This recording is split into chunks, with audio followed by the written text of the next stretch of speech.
responsible are brought to justice. We want from government, put everyone who managed the Ministry of Health in jail. The protesters chanted against impunity, threatening to take matters into their own hands if it continues. Jagorawi, Al Jazeera, in Nasiriyah city, southern Iraq. Business activities may be slowly returning to the Gambia after COVID-19 restrictions have been lifted. But two of the country's important economic sectors, diaspora remittances and tourism, continue to flounder. Ahmed Idris reports from Banjul. At the port of Banjul, a few ships dock waiting for cargoes. Shipping activities may not be near what the government expects after COVID-19 disruptions. But for Modula Minsanya, Rasa Seafood Export Company, it's an encouraging sign. He says for businesses like his to remain afloat, they need support. If we get trawlers and we get help from government, like let's say sort of a loan, sort of a grant, you'll be able to purchase a lot of fish and be able to process it and be selling it locally within the sub-region. On the still waters of Oyster Creek, dozens of boats anchored are waiting for tourists, but only a few of them came. Lamin Kinte is hoping to convince some of them to ride in his boat. When we arrived, he was happy to show us the creek and the river Gambia. The waterways, he says, would have been bustling with tourists. Now hope is the only thing left for the industry.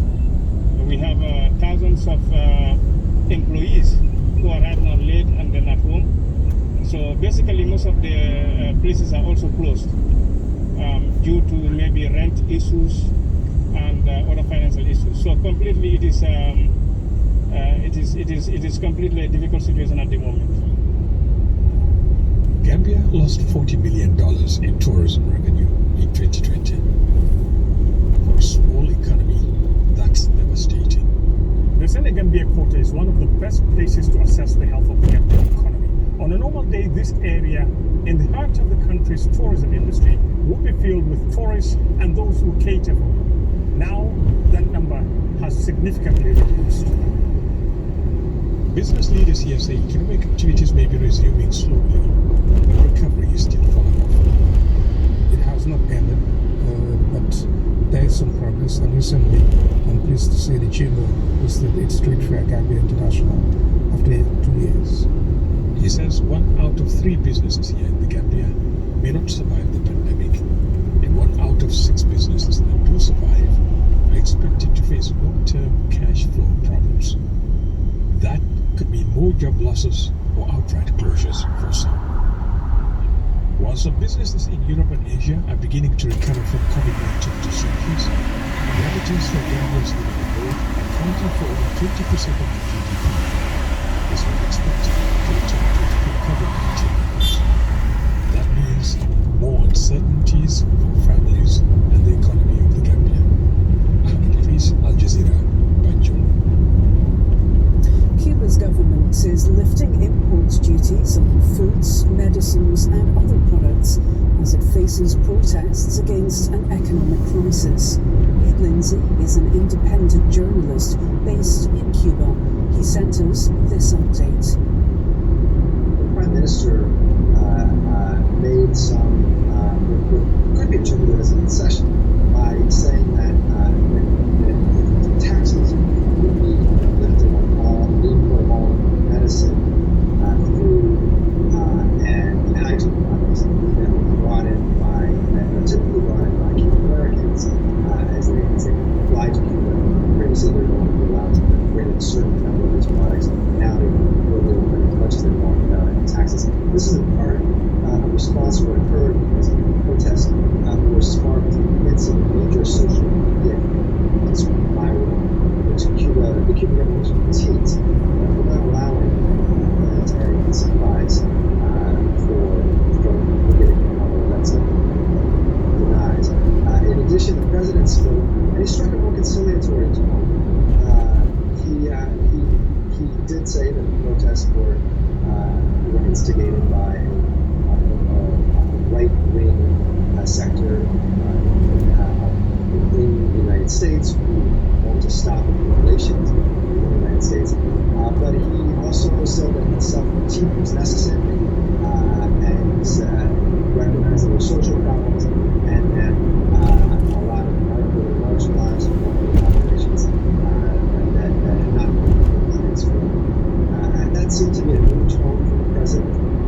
see if that produces any more crime or in the base.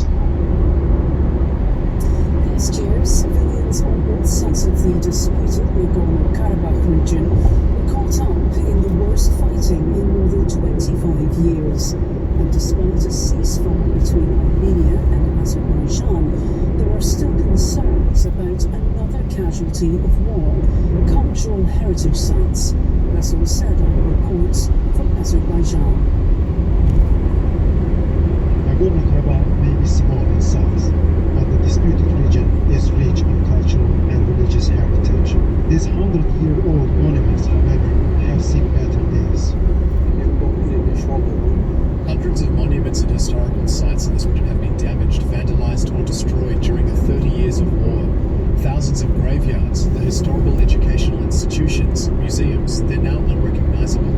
The first publication house, which was established in the 19th century, is ruined. The Russian Orthodox Church, Hajar Akbar Mosque, the Church of Albania, Erdinli Mosque and Marani Shrine from the 13th century are also damaged. In the immediate aftermath of the ceasefire that ended last year's war between Azerbaijan and Armenia, cultural institutions and scholars voiced concerns. They said hundreds of historical mosques, churches, monasteries, monuments and museums could be at risk. Armenia says between 1997 and 2006, Azerbaijani forces damaged or destroyed thousands of historical sites, including medieval churches and graveyards in Nakhchivan. But Azerbaijan says the cultural damage on its side became more apparent after its armed forces recaptured territories Armenia had controlled since 1993. And that the scale of the destruction to sites, including mosques and libraries, is bigger than expected. Experts believe cultural reconciliation is still possible in Nagorno-Karabakh. Despite the dismal record of the past 3 decades, both sides have demonstrated awareness and even admiration of heritage that isn't their own.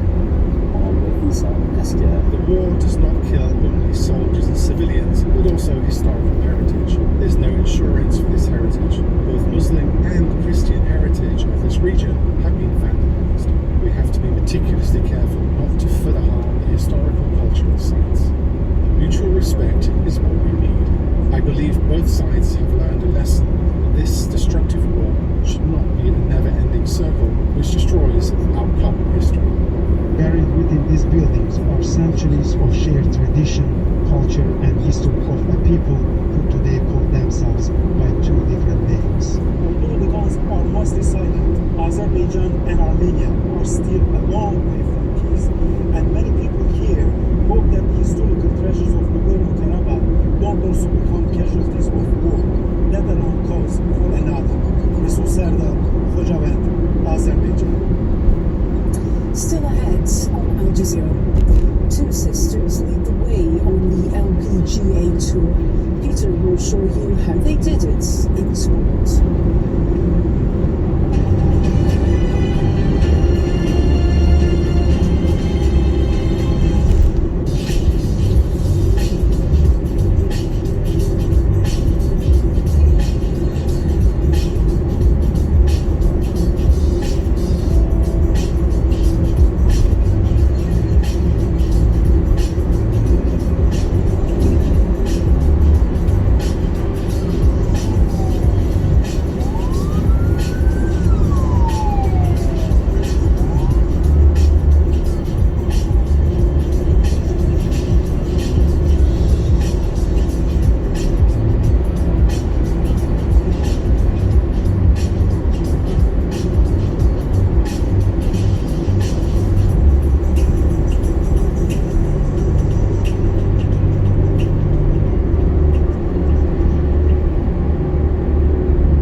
Games tested positive in Tokyo. David Stokes reports. The Olympic torch relay continues in Tokyo, but it's largely ceremonial.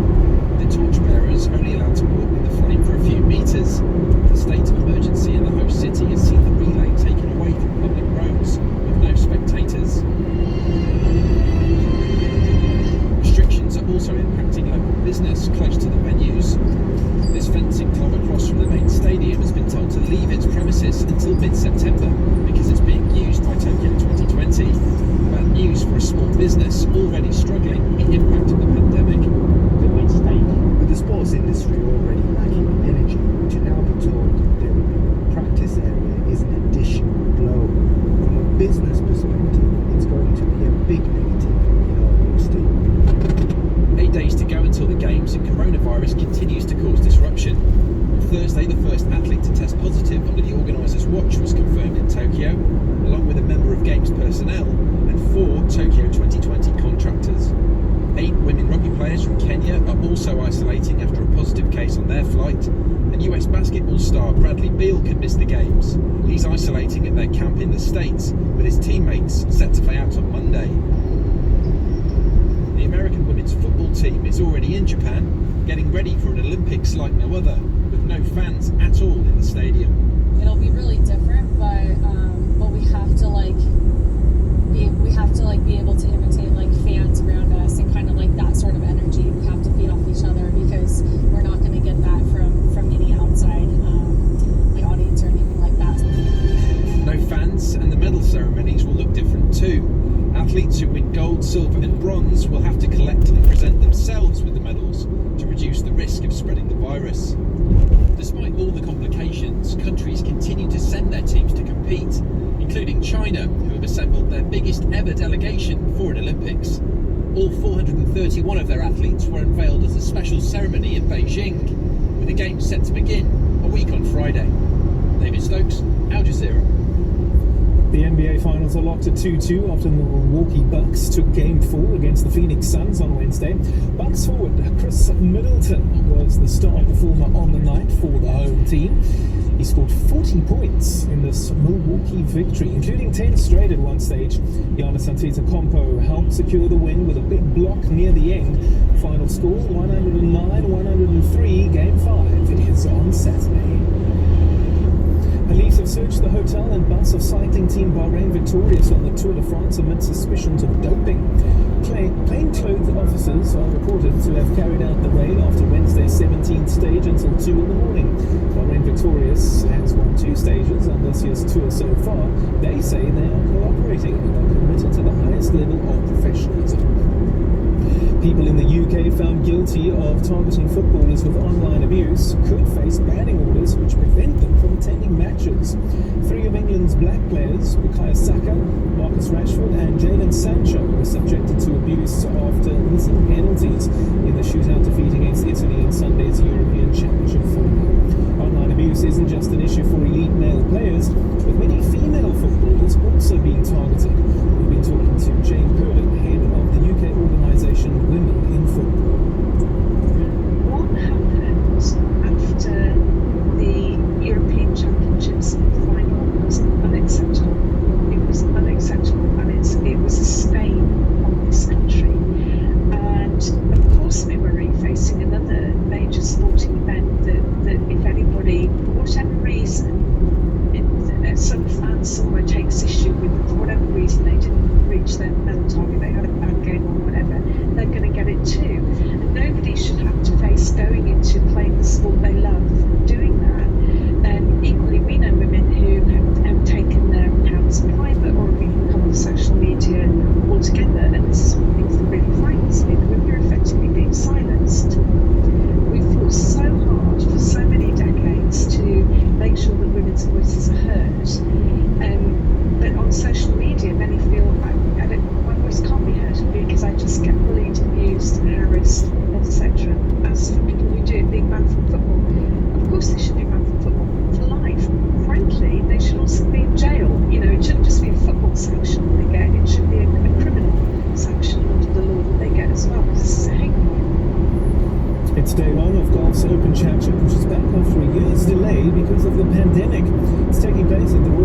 Soldiers Golf Club, which is welcoming up to 32,000 fans a day. Englishman Richard Bland had the honour of hitting the first tee shot of the tournament. Currently, the leader is American Brian Harman on 5 under par. It's not every day that a pair of siblings are leading the way at a professional sports event, but that's exactly the case at the Dow Great Lakes Bay Invitational on the LPGA Tour. Sisters Jessica and Nelly Corder are playing as a team as per the tournament format. They're at 5 under par after the first round. The Corders are the daughters of former Australian Open tennis champion Peter, and they have a brother on the men's tennis tour as well. That's all the sports news for now. I'll be here again later with more. We look forward to it. Thank you, Peter. Well, that's it for the news. Do keep it here on Al Jazeera. Colleague Kim Fennell will be with you after the break. Do stay with us.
COVID-19 is a public health crisis that has been compounded by capitalism. Ali Ray navigates the big questions raised by the global